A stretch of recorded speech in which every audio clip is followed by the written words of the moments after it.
South ఇండియాలోనే biggest sorry store మన Varahi silks మన విజయవాడ ఎంజీ రోడ్ లో డిసెంబర్ 4వ తారీఖున ఘన ప్రారంభం.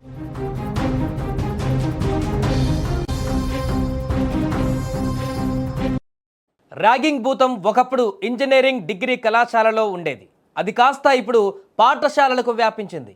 సినిమా ప్రభావమో లేదా హీరోయిజం చూపించాలనే తపనో తెలియదు కానీ మూతి మీద సరిగ్గా మీసం కూడా రాకముందుకే హీరోలా ఫీల్ అవుతున్నారు కొంతమంది విద్యార్థులు. ఫలితం చదువు పక్కదారి పడుతుంది, జీవితం అంధకారంలోకి వెళుతుంది. తాజాగా యాదాద్రి భువనగిరి జిల్లాలోని రాజాపేట సాంఘిక సంక్షేమ గురుకుల పాఠశాలలో ఇలాంటి ఘటన ఒకటి బయటపడింది. రాజాపేటలోని సాంఘిక సంక్షేమ గురుకుల పాఠశాలలో ర్యాగింగ్ దుమారం రేపింది. అర్ధరాత్రి వేళ 5గురు 10వ తరగతి విద్యార్థులపైన దాదాపు 20 మంది ఇంటర్ విద్యార్థులు ఒక్కసారిగా దాడి చేశారు. 10వ తరగతి విద్యార్థులు ఎదిరించే క్రమంలో పలువురు గాయపడ్డారు. అడ్డొచ్చిన వారిని కర్రలు, క్రికెట్ బ్యాట్లతో దాడికి పాల్పడ్డారు.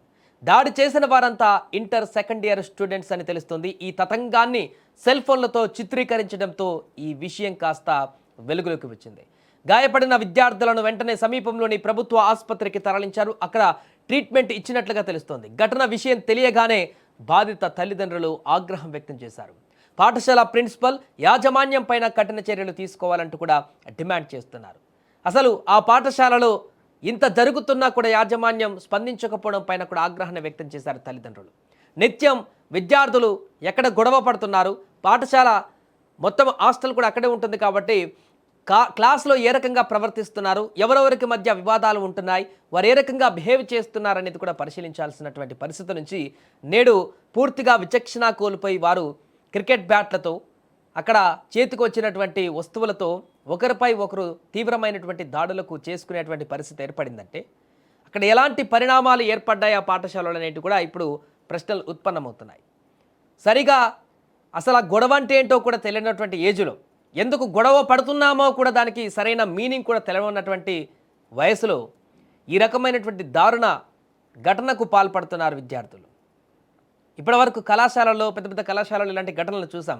అది కాస్త మారినటువంటి సాంకేతిక పరిజ్ఞానమో, మొబైల్ టెక్నాలజీ రావడమో, ప్రతిదీ అందుబాటులో ఉన్నటువంటి కారణంగా అన్నీ తెలిసిపోవడమో, పాజిటివ్ నెగిటివ్ ఏదనేది డివైడ్ చేసుకోలేనటువంటి మనస్తత్వం ఉన్నటువంటి టీనేజ్లో ఉండడమో, కారణం ఏదైనా కూడా చిన్న చిన్న విషయాలకి ఇప్పుడు అక్కడ తీవ్ర గాయాలయ్యాయి కాబట్టి ఏం కాలేదు. కానీ ఈ తీవ్రమైనటువంటి దాడిలో క్రికెట్ బ్యాట్లతో తలలు బాదుకొని అక్కడ ప్రాణాలు పోతే పరిస్థితి ఏంటి? అసలు వారికి ఏం తెలుసని, ఏం చూశారని, ఏం చదువు కంప్లీట్ చేశారు, ఏం ఉద్యోగం చేశారు, వారి జీవితాన్ని ఏం చూశారని, వారికి ఏం తెలుసు అని చెప్పేసి ప్రాణాలు పోయేటువంటి పరిస్థితి వస్తే వారు చేస్తున్నటువంటి ఈ దాడి ఎంత ప్రభావం ఉండేదనేదో వారికి అర్థమయ్యేది. ఏదేమైనా కూడా ఈ ఘటన పట్ల చాలా ఆగ్రహావేశాలు వ్యక్తమవుతున్న తల్లిదండ్రులకైతే చిన్న చిన్న విషయాలకు ఇంత దారుణమైనటువంటి దాడులకు పాల్పడేటువంటి సంస్కృతి అనేది పాఠశాలల్లోకి రావడం జీర్ణించుకోలేకపోతున్నారు. గాయాలైనాయి కాబట్టి ఈరోజు దీని గురించి ఇంతవరకు మాట్లాడుకుంటున్నాం. ఇన్ కేస్ ఆ బ్యాట్ల దాడుల్లో, ఆ వస్తువుల దాడుల్లో, ఇనుపరాడ్ల దాడుల్లో ప్రాణాలు గనక కోల్పోతే పరిస్థితి ఏంటి విద్యార్థులది అనేటువంటి ప్రశ్న కూడా ఇప్పుడు ఉత్పన్నమవుతుంది. ఏదేమైనా కూడా ఇలాంటి ఘటనలు పాఠశాలల్లో, ఎక్కడ పాఠశాలల్లో అయినా కూడా ఏమాత్రం కూడా ఉపేక్షించడానికి వీలైనటువంటి పరిస్థితి ఖచ్చితంగా కల్పించాలి. యాజమాన్యాలు కానీ ప్రభుత్వాలు కూడా సీరియస్గా ఫోకస్ చేయాలి ఇలాంటి వాటిపైన. ఎందుకంటే స్కూల్ ఇంటర్ కాలేజీలోనే, ఆ టీనేజ్లోనే ఇంకా ఎఫెక్ట్ ఎక్కువ ఉంటుంది విద్యార్థులకి.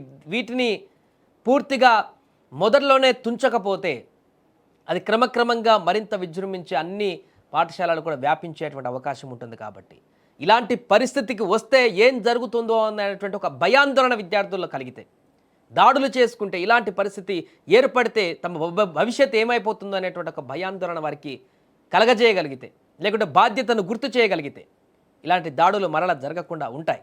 దానికి సంబంధించి ప్రభుత్వం కానీ, ఆ పాఠశాలలు కానీ, తల్లిదండ్రులు కూడా దీంట్లో కొంత చొరవ తీసుకోవాల్సిన అవసరం ఉంది. వారానికి వెళ్ళి అక్కడ మాట్లాడతారు, ఏం జరుగుతుంది స్కూల్లో, ఎవరితోనైనా గొడవ పడుతున్నారా, ఎలాంటి పరిస్థితులు ఏర్పడుతున్నాయో తెలుసుకునేటువంటి పరిణామం వారు కూడా చేయాలి. ఏదేమైనా కూడా ఈరోజు జరిగినటువంటి యొక్క దారుణమైనటువంటి ఘటనకు సంబంధించిన వీడియోలు సోషల్ మీడియాలో వైరల్ అవుతున్నాయి. ఇలాంటి దుర్ఘటనలు మరలా జరగకుండా కఠిన చర్యలు తీసుకోవాలంటూ కూడా డిమాండ్లు వినపడుతున్నాయి. వాళ్ళ రూమ్లో స్టడీ అయిపోగానే 9 o'clock లొల్లి అవుతుంది. దీనిలో పోయి చూడడానికి పోయారు. పోగానే బయటకు వచ్చిన తర్వాత వాళ్ళంతా నెట్టేసి వాళ్ళు నెట్టేసుకుంటే మేము అనుకున్నాం. తర్వాత సార్ వాళ్ళు వచ్చినాక అందరూ అనుకున్నారు. మళ్ళీ సెకండ్ సాంగ్ సార్ వాళ్ళు వచ్చారు. నేను పండుకున్నాక నైట్ 11:50 అట్లా వచ్చి నన్ను లేపితే నేను నిద్రమబ్బులు ఉన్న షర్ట్ పట్టుకుని ఉంటే గుండీలన్నీ ఇస్తుంది. లేచి ఇట్లా నిలబడ్డా షర్ట్ చూసిపోయింది. అతను కారు పట్టి గుంజి కొడుతున్నావు, నేను బెడ్ పడుతున్నావు, మొత్తం మీరు ఆడుతున్నాడు. తర్వాత 10th వాళ్ళు వచ్చి ఆపిరు.